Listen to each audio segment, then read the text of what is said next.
dahil lang sa inggit, papatayin mo to. Ha? Gusto mo ikaw mapatayin ko sa katawan na to? Ha? Gusto mo ikaw patayin ka? Ha? Gusto mo? Ha? Gusto mo patayin to dahil lang sa inggit? Ganun pa? Ha? May pambihira ka. Saan ka ngayon nakatira? Jo, saan ka ngayon? Saan ka ngayon? Sa Tansa? Ha? Anong balak niyo rito?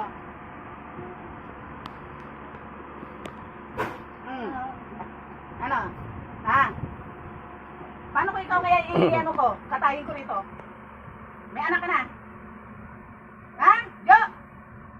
Ano? Natulog ka na? Ha? Tinutulugan mo pa ako? Ilan taon ka na, Jo? Ano? Ilan taon ka na? 43. May anak ka na? Oh, ilan anak mo? Ilan anak mo? Ha? Dalawa. Gusto mo ibalik ko to sa anak mo?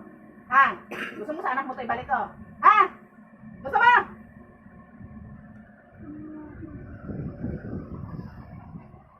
Balak mo nga kamo ipapatay, hindi ba? Ha? Balak mo nga ipapatay? Di ba? Dahil lang sa inggit? Ano bang kinainggitan mo? Bakit anong pagkakaingit ang ginawa mo dito? At balak mo nang ipapatay? May ginawa bang masama sa'yo to? Ha? Oh, wala. Tapos papatayin mo. Anong klaseng tao ka?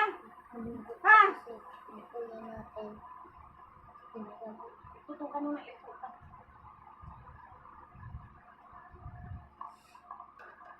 Adyo, anong klaseng tao ka?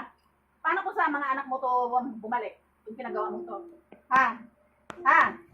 Paano ko sa mga anak mo to? Ha? Bumalik yung ginagawa mo to? Ha? Makakaya mo ba? Ha? Ipatanggal mo na tong ginawa mo to? Ipatanggal mo na sa mangkukulam na yun. Taga saan yung mangkukulam mo? Taga saan yung mangkukulam mo? Taga Bicol? Ha? Kanina nakausap ko na yung mangkukulam ng pinagawan mo eh. Kaya ikaw ang munang kinalaro ko na ikaw mismo nagpagawa eh. Kung bakit anong galit mo eh.